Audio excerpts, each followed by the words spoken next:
Welcome to the College of Communications News for Friday, March 23rd, 2012. We'll have the complete weather forecast in a few moments. I'm Zach Hottinger. United States Army Staff Robert Bales has been charged today with 17 counts of premeditated murder. Bales is accused of going on a shooting rampage in two southern Afghanistan villages. Reports say Bales allegedly left his base in the early morning hours and shot 17 Afghans, including women and 9 children, while they were asleep, and then burned some of the bodies. The 38-year-old U.S. soldier faces a death penalty. Pennsylvania students gathered and participated today in a silent march as a tribute to a 17-year-old boy, Trayvon Martin, a black teenager who was killed February 26th in Sanford, Florida. He was returned to a gated community in the city after buying candy at a convenience store. He was unarmed and was wearing a hooded sweatshirt. Martin was shot by the neighborhood watch, George Zimmerman, who claims the teen attacked him and he shot him in self-defense. Rashida Piles, a member of the Black Caucus Penn State, said that she believes that this case will have the citizens more aware of the injustices in the United States. With this Trayvon Martin case, I feel like a lot of people will become even more cognizant of, the injustices of our laws and policies. But I definitely think that it's really something that we should be questioning, in which our justice system feels like it's okay to allow a cold-blood killer to still walk around the streets of the United States. Zimmerman is yet to be charged. Penn State has continued today to show its support for the child abuse prevention. The Penn State Hershey Medical Center introduced a new child abuse center yesterday with a lecture. Prevent Child Abuse America Senior Director of Strategic Communications, Ben Tasner, explains the importance of establishing a center like this at Hershey. I think it's very important because I think it gives us the opportunity to publicly acknowledge and recognize that all children deserve the opportunity to have a healthy childhood, a happy childhood, the opportunity to thrive and grow. Tansner is impressed with the services that the center will provide. I was very happy to see, however, in the article in the Daily Collegian that there is a discussion of home visiting, which is a model that, parents of new children get home visitors. The new child abuse center at the Hershey Medical Center will open in late 2012.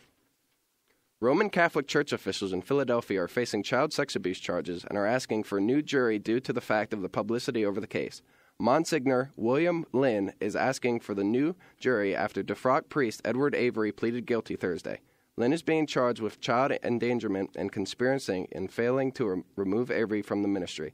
Lynn is the first U.S. church official to be charged for administrative actions.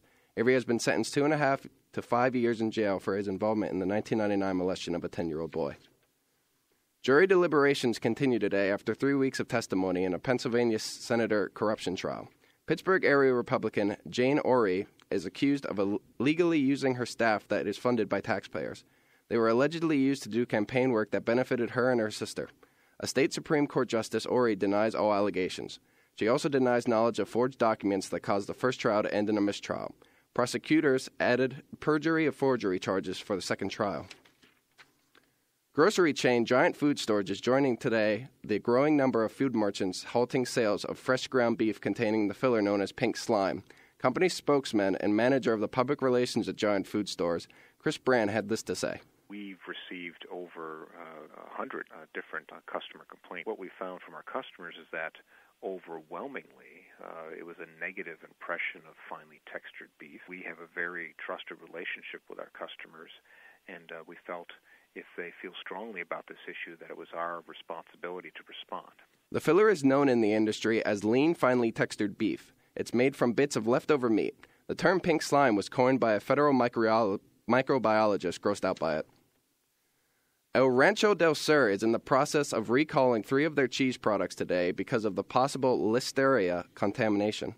The New Jersey company says their fresh cheese and banana leaf, and string cheese were distributed between February 23rd and March 14th and may be contaminated. The Listeria contamination can cause sickness and miscarriages in pregnant women. People who believe to have been contaminated may return the product for a return.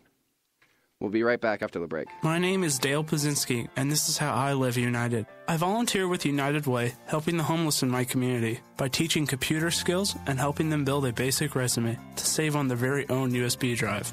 It's huge when somebody says, "Hey man, that job that you helped me apply for, I got it." My name is Dale Pazinski. I help people achieve financial independence. So I don't just wear the shirt, I live it. Give, advocate, volunteer, Live United. Go to liveunited.org. Brought to you by United Way and the Ad Council. Brian turned to glance at the pilot, who suddenly had both hands on his stomach and was grimacing in pain. The pilot was having a heart attack. Brian was sitting in a bush plane roaring above the northern wilderness with a pilot who was either dead or in something close to a coma. The plane committed now to crashing fell like a stone, and Brian braced himself for the crash. Explore new worlds. Find out what happens next by reading the book Hatchet by Gary Paulson. For other great book ideas, visit literacy.gov. A message from the Library of Congress and the Ad Council. March Madness is in full swing this week. Reporter Zach Magnotta has the story. The crowds came out to the bars on Thursday to watch March Madness. The 67-game college basketball tournament is one of the biggest sporting events throughout the year. Why are so many interested in March Madness? Perry Edwards is one of the tournament's fans. It's kind of fun. I do a bracket every year. I enjoy college basketball. So this is this is where it all comes together. Edwards also enjoys cheering on his favorite team, which is still alive in the tournament.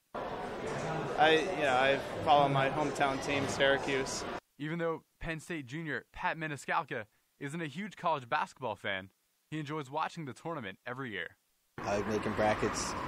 I do it with a bunch of friends, and you get bragging rights if you make it, and sometimes you win money. Senior Erica Shearer explained why she thinks people enjoy March Madness. I think they just like the competitiveness, being able to beat their friends as far as making brackets goes. If they have the winning bracket, they can brag for the whole year that they won. The tournament will come to a conclusion on April 2nd. For Comm Radio, I'm Zach Magnotta. Thanks, Zach. Along with the Penn State wrestling team winning its second consecutive national championship, a Penn State wrestler has also claimed another title. Penn State wrestler David Taylor was awarded the Hodge Trophy, naming him National Wrestler of the Year for his domination in the 160-pound weight class. In the 18-year history of the award, Hodge is the only third sophomore to win the award. It appears that May has come a little early this year as the consistent warm weather continues in the State College area. Comm Radio reporter Nick Formica has the story. Short sleeve shirts, playing ball, playing frisbee as much as we can, doing homework, eating lunch outside as much as we can, taking it all in before it gets too hot. No, I want it to stay this way as long as it can. This is great. That was Penn State junior Matt Holm, who is clearly pleased with the unorthodox warm weather we have been having this March. But Matt is not the only student enjoying the warm weather, as the lawn of Old Main has been flooded with students who have been taking advantage of the pleasant weather that the new season has brought to the Northeast United States. Graduate student Katie Buer had this to say. I've been trying to be outside as much as I can. I like to bike and run, so I've been biking and running a lot. If it's cold again, I'm going to be really upset because I'm convinced it's going to be nice until next October. Some people will call this sheer luck, or even a gift to Penn State from the deceased Joe Pa. But Penn State junior geography major Mick Walton believes that this is the cause of the warm weather. The La Nina phenomenon in the Pacific, forcing the jet stream farther north, bringing warm weather to the East Coast. Also, the polar front has not dropped, bringing cold weather to the Northeast very often this winter. So whether you want to call it science, luck, or a spiritual act of Joe Pa, most people share the same belief in taking advantage of the nice weather while it lasts.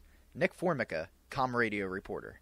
Thanks, Nick. And now for the weather. Today, sunny with a high temperature of 75 degrees. Tonight will be a low of 56 degrees with a 40% chance of rain later in the night. Tomorrow will be a high of 60 and a low of 51 with a 60% chance of thunderstorms. Beaver Springs State Fish Hatchery is preparing today for trout season 2012. The hatchery starts preparing the eggs in early summer to late fall, and the eggs take about 18 months to grow to the size of a trout. Chris Ramis, the manager of the hatchery, describes the process of preparing the fish. People think that the fish spawn because of the temperatures of the water. It's actually the photocycle that causes fish to spawn. So we put them in an enclosed area, put them in the lighthouse. In other words, we manipulate the daylight cycles, and we can spawn fish in June and July instead of 4 or 5 months earlier. It gives us that much more time to get the fish for growth.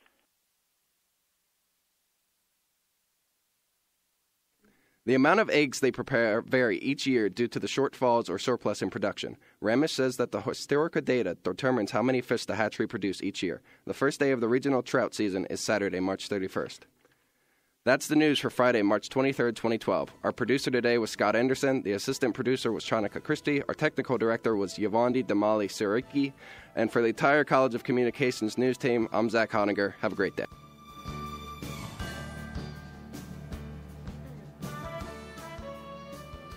This has been a presentation of students in Comm 360 at Penn State University's College of Communications.